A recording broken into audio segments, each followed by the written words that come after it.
Hello, hello. Welcome to the Hello Body Freedom Podcast. I am Audra. I'm so stoked to be here with you.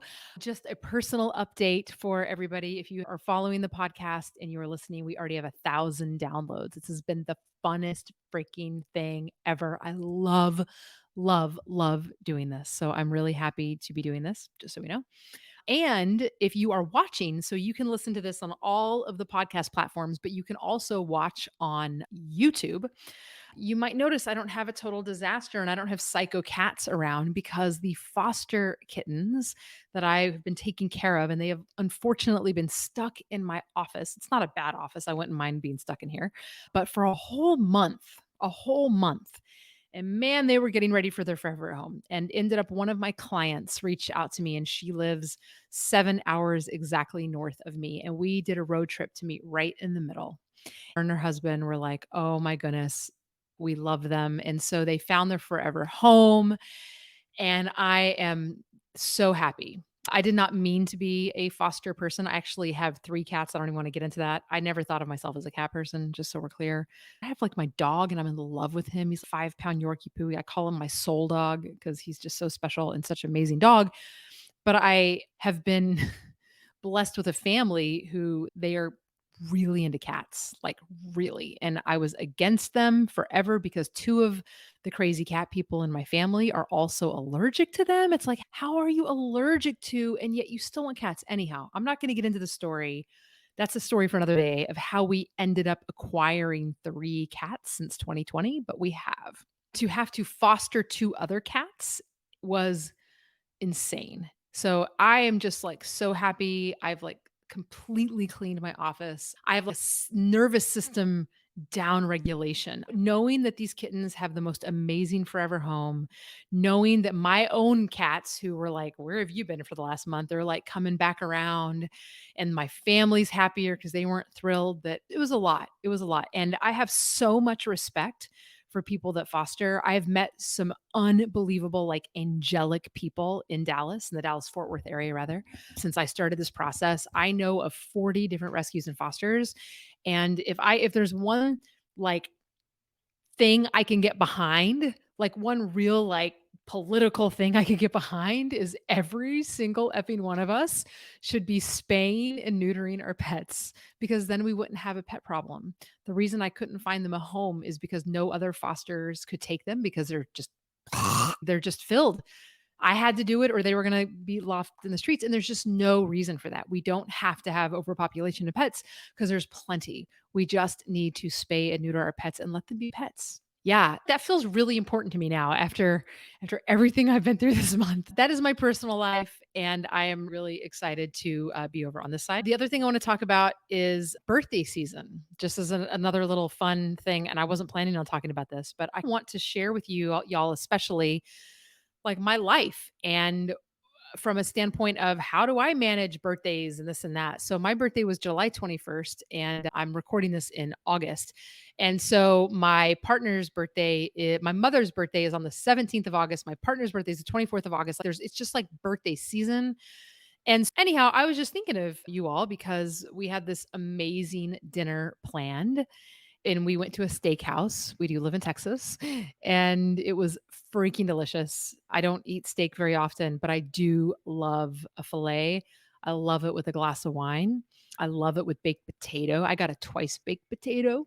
There were vegetables on my plate, but they just didn't seem worth it. There were mushrooms, and mushrooms, unless it's like a Bordeaux mushroom sauce, I'm generally not going to like wolf down mushrooms. I'll eat them totally. They're really good for you and bell peppers. I just wasn't like feeling it. And then we started with fried calamari. So the dinner was fried calamari. It was like this, and just to be really clear about my filet, it was bacon wrapped with a crusted blue cheese sort of thing on top of it. So it was just this epic dinner. And I was with 2 of my favorite people. I was with my mom and my man, and it was both of their birthday celebrations. And both of them were complaining at the end that they didn't want to eat any dessert. And I was upset because I wanted to do something for their birthday or something. But we ended up getting it was like an ice cream cake kind of thing where it has Oreo cookies on the bottom and then the thing on the top, the cake thing on the top, and some drizzle of something on top of it. Anyhow, all 3 of us like finished that puppy off. Like there were 3 spoons, 1 dessert, and we thoroughly enjoyed it. And so I'm putting this out there to you for a few reasons because what you need to understand is that a normal relationship with food is not restriction dieting. It's not to deny yourself the pleasures of eating because, quite frankly, food and eating is a huge pleasure. But when you have like guilt around it and shame around it, and I shouldn't have eaten this, and this is awful, and then you start to go down a shame spiral, then the next thing you're just now you're binging on. I mean, that's the problem here. But like restricting like that is just not a normal relationship with food. And on the other side of that, eating whatever you want, whenever you want, as if you were a 6-year old with a free key card into every cookie and candy store on the planet, that is also not a normal relationship with food, right? A normal relationship with food is someplace freaking in between. And that is what makes it so hard. That's what we do here in Hello Body Freedom is that how do you get to a place where you know that you can go have this big ass steak dinner, vegetables on the side, dessert. Oh, and then my mom got Josh this weird ice cream maker. And if you guys are watching, I'm quote unquote ice cream maker. You put frozen fruit in it. So we added two frozen bananas, and then we had like mixed berries, and you push it through this thing like the way I would do my juicer, and it literally comes out the other side like 1 second later and it looks like ice cream and it tastes like ice cream. So I had like banana berry flavored ice cream. It was the weirdest thing ever. So that's my point. It was like another dessert on top of the dessert that we already had, on top of this amazing dinner, right?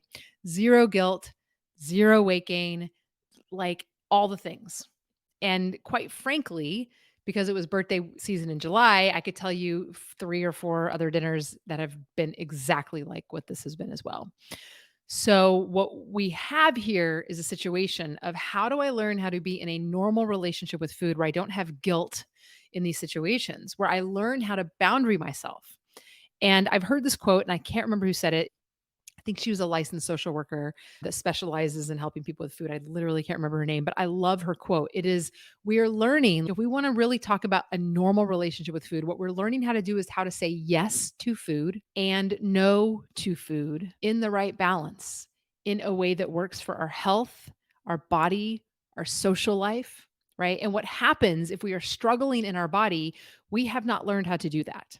We have learned how to diet ourselves down, which is to say no to food and to massively restrict, which always leads to screw it, I'm going to eat all the things, right?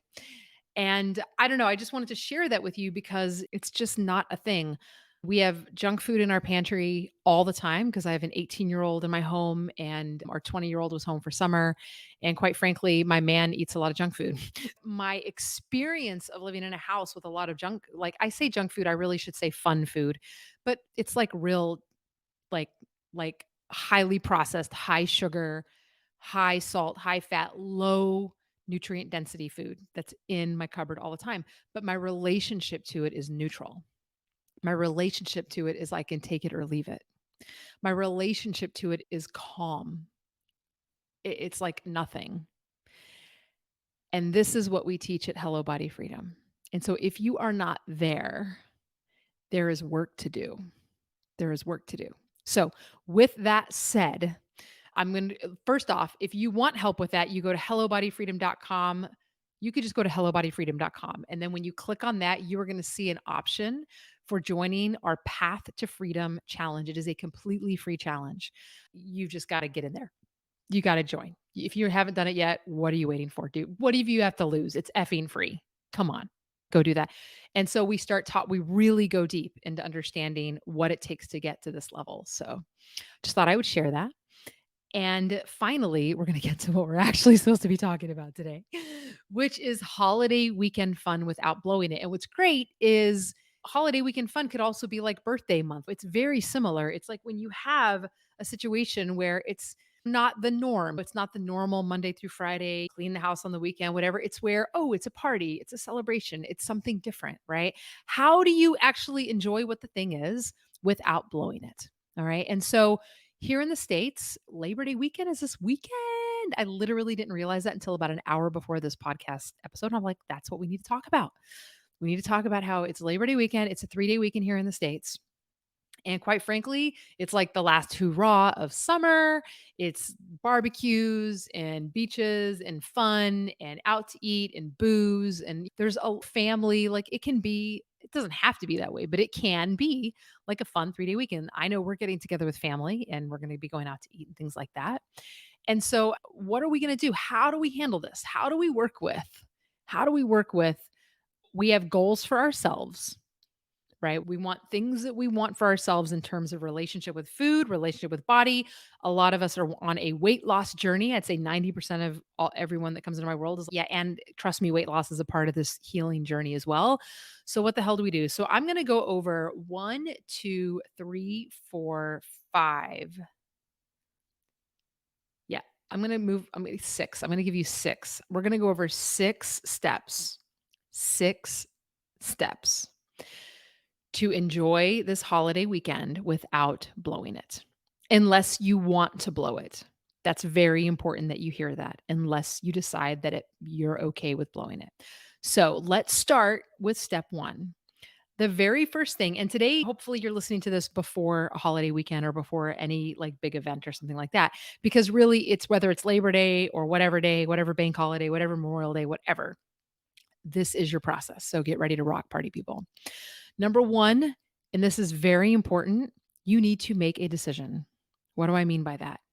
What normally happens is you don't even think about it. You have all the anxiety. When I say you, I mean me, all the people. We have all the anxiety. We freak out. It's not even that we freak out. It's just that we start to notice that this event comes up and this event comes up, and we said yes to this, and we're gonna be at this restaurant and this. And we're not actually making decisions about what to do about the scenario when it comes to food. And so when you think about the holiday that's ahead, you think about the long weekend, whatever it might be, what actually do you want to have happen? Okay. Because for some of us, it might be like, I don't care about nothing. I'm going to get shit faced drunk. I'm going to eat myself into a coma. And that's what I want, bitches. And what I want to say is high five, good for you, fist bump, all the things you do, you. All right. There's something really powerful with making a decision that this is how it's going to roll, which feels very different than, I'm not sure. I really hope I'm not, I maybe, oh, I really hope. And then you still end up shit faced drunk, eating yourself into a coma. And then on the other side of that, like just having a real serious, I'm making a decision here. What do I want? And if you want that, then you own it. One of the things we're learning how to do here is take self responsibility. We are not the victims to anything anymore. Now, I'm not saying that trauma isn't a thing. There's a lot to work with in terms of nervous system and untangling emotions, but it's got to start with a decision, my friends. It's got to start. And when you start claiming that, when you start owning the thing that you want, you can't really move forward before that. So now on the other side of I'm going to get shit faced drunk and eat myself into a coma, the whole other restrictive side of that is I'm trying to lose all the weight. And so I'm not going to go out with anybody and I'm not going to say yes to that party. And I'm going to like only eat carrot sticks. And then I'm going to go to this party and I'm just going to put a piece of lettuce in my mouth. And y'all, that's freaking crazy too. Okay. Clearly, you can see which one I prefer versus doing that. But my point is that what you want to do is get some clarity for yourself. Okay. So I'm handing you two extremes right now. And I do have clients. Like I had a client recently, it was her birthday, and we had a big conversation about it because I am on a roll. I feel like I need to give myself these boundaries. And quite frankly, I really feel like one of those boundaries is I don't want to eat cake. I don't want to eat sweets on my birthday this year. I just don't. I do it every single year. It's always a thing. Most people do. But I'm really feeling like that matters to me. And so for some of us, and I will tell you, even for me, I'm listening to her and I'm like, my birthday's around the corner and I'll be damn straight if I'm not going to have a piece of cake or a cupcake or something. Like, I know that's what I was thinking. But as a good coach, I'm not like pushing my shit on her. I'm like, what feels true for you? Does it feel obsessive? Does it feel desperate? Are you having like desperation? Or does it feel in alignment with your deepest truth and highest consciousness?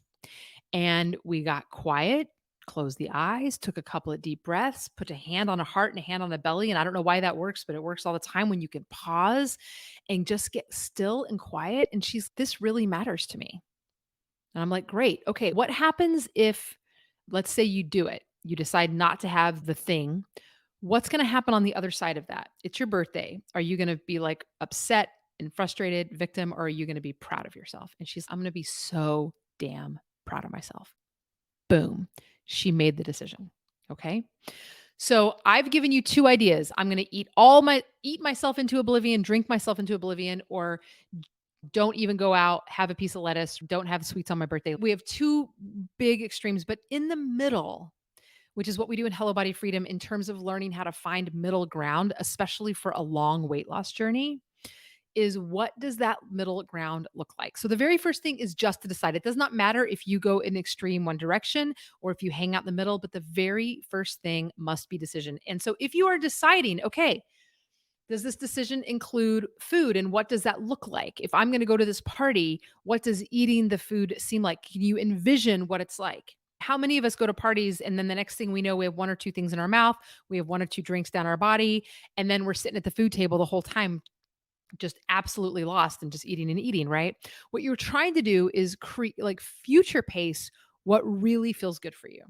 So I'll have some clients go, I think that I probably shouldn't drink at all because every time I have a little bit of a drink, then the whole thing happens. And the next thing I know, it's a shit show. And so that's their decision. I have others that go, okay, I have a 2 drink max or a 1 drink max. And when I have that, I'm going to sip it and I'm going to enjoy it. I'm going to carry it around with me. And then after that, I'm going to get a fancy non alcoholic drink, something with like ice cubes and a little umbrella sticking out of it to make me feel fancy because I'm at this party or something like that. And they make that decision because it's in alignment with deepest truth and highest consciousness. They're like, this is what I want to do. I want to make sure I show up to this party hungry because I want to enjoy the food at the party or at the restaurant or at the barbecue or wherever you happen to be, or if it's just your own home and your own dinner. I want to make sure to eat slow and I want to really tune into my body cues. That's a decision. You are making like practical, tactical, tangible decisions on the things you're actually going to do in the scenario of the holiday weekend or wherever you're at in that moment. Okay. So I know I've spent a lot of time on this, but number one, decide what you want to do. Get clarity. Very powerful. Okay. Number two, I recommend on your holiday weekend that if you're not in like severe pain and debilitated, that you move, that you actually move your body more than you normally do. So that means maybe for me, I have to go hit Costco. We have to run errands. That means cleaning up the house. That means going for a walk. That means maybe taking a yoga class or doing some fitness things or doing some squats or like having a dance party. But seriously, when you move your body, you are going to feel better. And if it is a holiday weekend sitting around the boob tube all day and just lost in oblivion, it's actually not going to say that's the worst thing ever, but I am saying that if you move your body, it is good for your mental health. It will make you feel better. It's like the glass immediately gets half full instead of half empty. Move your body, people. Even if that's just 5 minutes out your front door, you turn around and move 5 minutes back. Let movement be a part of what it means to be you, what it means to be on this planet. Your body is meant to move. And so, any way to make this happen is going to help and it's going to make you feel better. Notice I did not say get a killer workout out or in so you can burn 8,000 calories so that way you can eat whatever you want. That's a shitty way of thinking. That will always keep you stuck. That will always be an excuse to eat more food. That is the absolute opposite of what I'm saying. I'm saying move your body because it's going to make you feel better. All right. There's number one. There's number two. Number three, connect into the sensation of when you're actually hungry. That's a little different for everybody. If you've been dieting for a long time, they're usually pretty extreme sensations. So you often can't feel it unless it's crazy hungry or unless you're crazy stuffed, right? But the truth is that there's this whole plethora of hunger and satisfied in the middle of these extremes.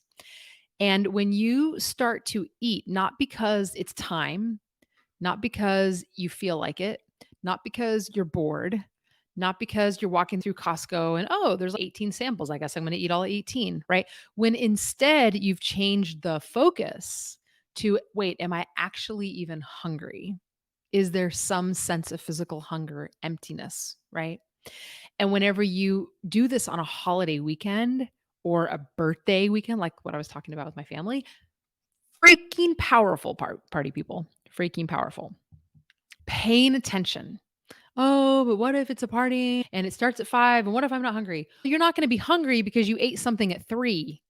And so if you wanna be hungry at 5, probably don't eat something at 3. You know what I mean? Start to go, "Wait a second, I really want to enjoy this meal and feel like I'm eating because of physical hunger." So then that requires learning how to say no to food before the thing in a way so that your body has the opportunity to digest whatever you had for breakfast. I'm just thinking out loud. There's so many different scenarios of how this works, but there's consciousness around this, right? You're not just like walking through the day and going, "Doo, doo, doo. Oh, I guess I'm hungry. I guess I better eat." No, you're thoughtful about it. All right. Again, notice how so much of this is about thoughtfulness, consciousness, readjusting relationship, not based on old patterns of behaviors of I'm bored, I'm lonely, it's here, I want it. It's noon, I guess I have to eat because it's noon. What? No, body cues. So noticing when you're hungry. Okay. And here's the fun thing. So decide what you want to do. Make sure you're moving your body through the weekend. Like really practice eating for the sole purpose of physical hunger. That's really powerful. Now, here's the fun part. When you are actually physically hungry, I actually want you to eat what you want. Y'all, when I had that steak dinner, I knew exactly what I wanted. I knew exactly what was and man, I was excited to eat it because boy, I was hungry. I was hungry. I started getting hungry way earlier than I wanted and I'm like, "Oh, gosh darn it. I know if I eat something, then I don't want it to kill my appetite." Food tastes better when you're hungry. It's amazing how that happens, right? And so I was looking for a snack about 2 hours before, not to overstuff myself, but to be really thoughtful of the snack. So my snack had carbs, protein, and fat in it, and it was not very much, and it was maybe 200 calories or something like it was a snack. It was like a itty bitty little snack. And it was exactly perfect. It was just enough to calm a little bit so that way, but not too much.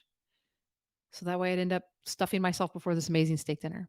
And if you were wondering what that snack was to help you untangle your diet culture ideas, that snack was peanut butter filled pretzels. So it's like a pretzel square with peanut butter in the middle of it. Nutrient dense, it's got protein because of the peanut butter, it's got fat because of the peanut butter, and it's got carb because of the pretzel. Best snack on the planet? No, but I wanted it. I was hungry. It was macronutriently solid. I'm not just having a sugar bomb, which would be a real mess. And quite frankly, it did the job. Right? Boom, done. Woo, ready to go. Okay. And what did I do with that snack? I ate what I wanted. I learned how to say yes and no to food based on the decision that's happening in this moment. I've got to think about the steak dinner. I want to eat it. I want to be hungry for it. I don't want to overeat this. All of a sudden, I have all this consciousness going on, all of this mindfulness of going slow, right? Deciding on what I want to eat based on my body cues. So let's go over what we've learned so far. You must make a decision for your weekend. Don't just walk into this willy-nilly and think it's all going to work out. You must make decisions and they need to be like tangible steps. This is what I'm doing, not this is what I'm hoping for. Not, I really hope this works out. No, this is what I'm choosing to do because it's in alignment with deepest truth and highest consciousness. Number 2, move your body. It's going to make you feel better. Number 3, realign your eating with hunger, right? So eating when you're hungry. And then number 4 is eating what you want. Eating what you want based on the decision you made above, right? Based on the number 1, I'm making this decision and then tune in. I'm hungry. Yeah, here's the food. This is the plethora of food at this restaurant or at this buffet or at this barbecue, whatever. This is what I'm choosing. This is what I want. And then the next part, just like I did with the peanut butter pretzels, I stopped at enough. I was like, okay, like really, and was a little bit more strict with that enough. I'm like, nah, we're not gonna mess this up. I want to really enjoy that steak dinner. Right. The enough that I had for that snack totally different than the enough that I had with my yummy birthday steak dinner with for my mom and my man, okay? And what does that mean? That means there's different levels of enough and satisfied and full, and this is based on sensations in the body. And again, if you've been lost in diet culture for a long time, very likely the only ones that you're really like attuned to are incredible hunger, which is what strikes you to overeat, and then incredible fullness and taking it over to the top, right? This is why we have to have mindfulness to slow it down a little bit and start to practice feeling. So I had much more of a full feeling after the fun steak dinner with the ice cream thing we all shared. But I did not feel icky. No part of my body felt like I overdid it. I did not have pain or suffering. I did not feel like I needed to go into a food coma. None of that happened. I felt satisfied and a fullness that felt really good. Okay. And so there it is, eating when you're hungry, eating what you want, and stopping at enough. And now you're listening to what happened to me in my jam on Sunday of how I made this happen. And you get to do this weekend. This is a very practical way that you can enjoy the food of the holiday, right? It's a 3-day weekend. You're going to be out places. Like, let's figure out how to do this in a way that works in alignment with your goals. Okay. And now here's the hard part for people who use food for a million other reasons. And this is step 6. So we've talked about deciding what you want to do. We've talked about moving your body, eating when you're hungry. Number 3. Number 4, eating what you want, right? Number 5, stopping at enough, like what that means, what the different feelings and sensations of that is. And the only way you're going to get any of this right, by the way, is to practice it. The only way, like, no, you're going to get it right, you're going to get it wrong. I still get it wrong sometimes. It just doesn't happen very often. Why? Because I've got a lot of practice. I started practicing this shit in 2011, y'all. It's 2023. That is a 12 years. That is 12 years of practice. I promise, but you got to start somewhere. You just start taking steps. Okay. Now, here's step 6. So now we know all this. Once you've waited until you're hungry, you know what you're doing. You're eating what you want. You're learning how to say yes and no in just the right way. You're paying attention. Oh, enough, satisfied, whatever it is, I'm done. And now that moment is over. This part is so important. You're done eating. It's over. Move on with your life. Go live life. Do something awesome. Sit around and relax. Talk to people. Whatever, do anything.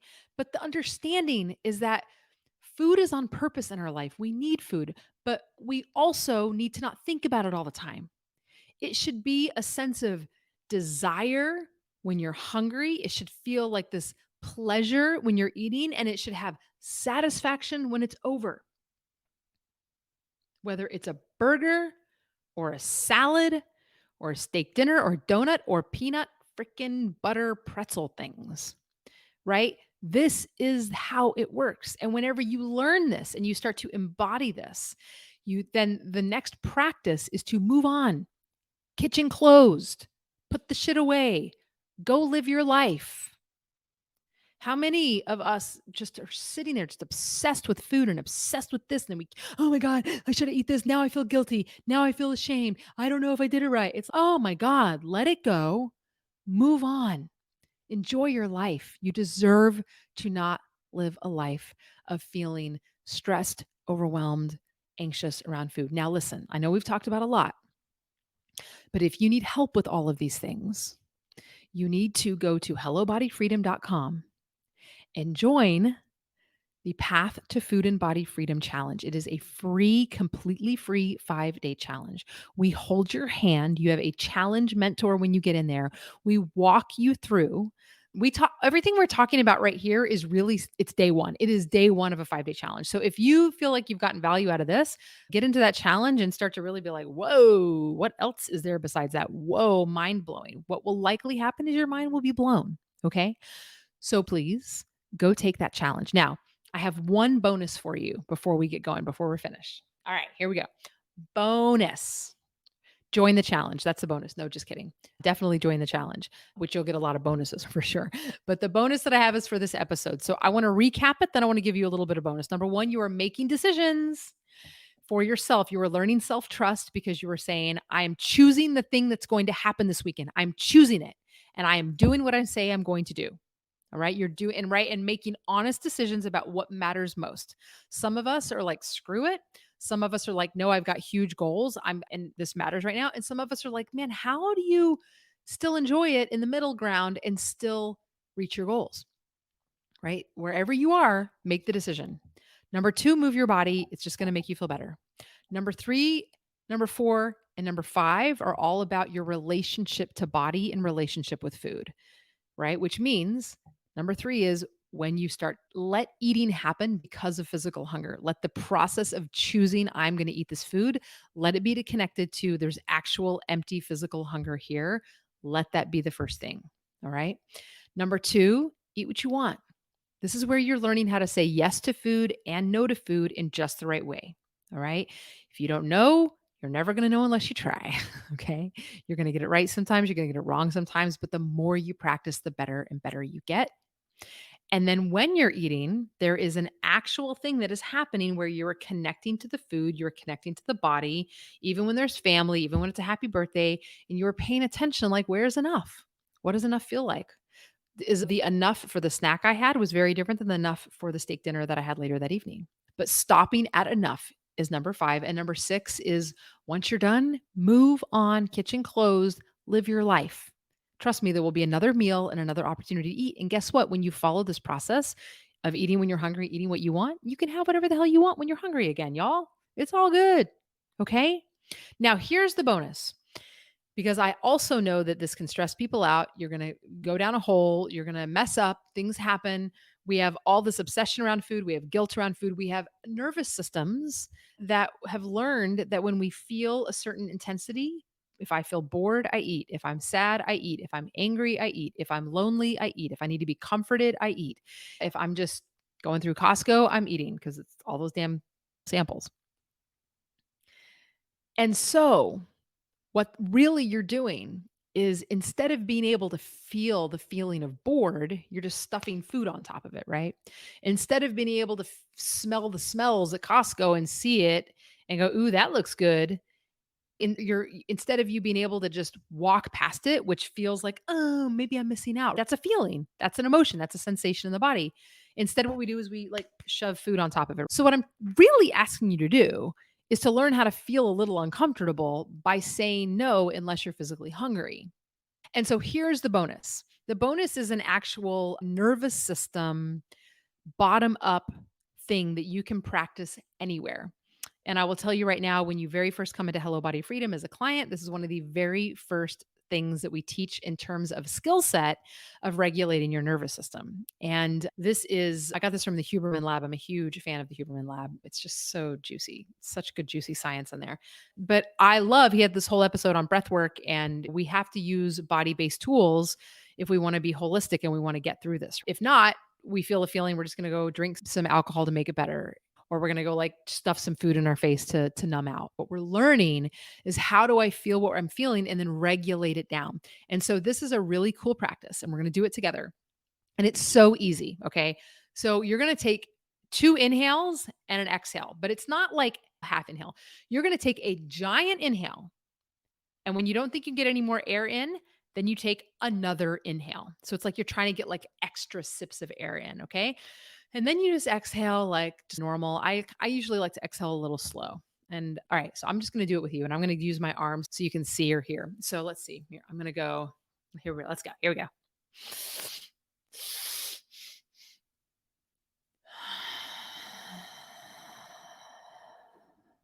There it is. Ooh, always makes me yawn the first time I do it. But I want to do it again. Here I go. This time I'm going to do the whole thing through my mouth.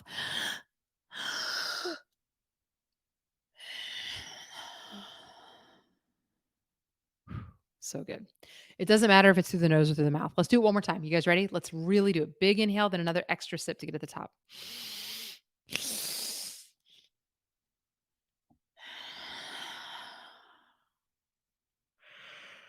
That made me yawn. Whew. So, this is a 100% bottom up practice. You don't have to know breath work. You don't have to know crazy stuff. There's so many bottom up practices that we practice inside of Hello Body Freedom, somatic work using the body. But this one, y'all, you can do anywhere. You can do it in the grocery store. No, but I'm exaggerating if you're watching this on YouTube, but you don't have to exaggerate it. You can do it in the car, you can do it walking, you could be doing while you're eating, even, right? But it literally has a physiological response of moving you further away from that sympathetic nervous system, which is the stress response, right? It's a biological thing that happens in the body. When your stress goes up, all these different things start to happen in the body that move you into that stress state, fight, flight. I like to call this survival mode, right? Whether it's low or high, there's a lot of biological consequences what that particular part of your autonomic nervous system does. But when you do this breath, what it literally does without you having to do positive affirmations, without you having to do weird shit like tap your forehead, without whatever you even do all this other, you it literally takes you out of that and back over closer to center or more to that relaxation state, which is the sympathetic nervous system, where I call that rest and die. A lot of people call that rest and digest. Okay. And that's it. It's really that simple. You can do it a trillion times a day. You can do it whenever you want, but it's especially good to use when you just start to notice you're feeling a little funky, right? You're feeling like a little emotional or this, or your nervous system's getting a little jacked or hijacked. Great bonus for you. All right, my friends. So that's what I have for you today. If you want more awesome, make sure you go to hellobodyfreedom.com, sign up for our 5-day path to food and body freedom challenge. All right, my friends, thank you so much. Have an amazing time. I'll see you in the next episode. Bye.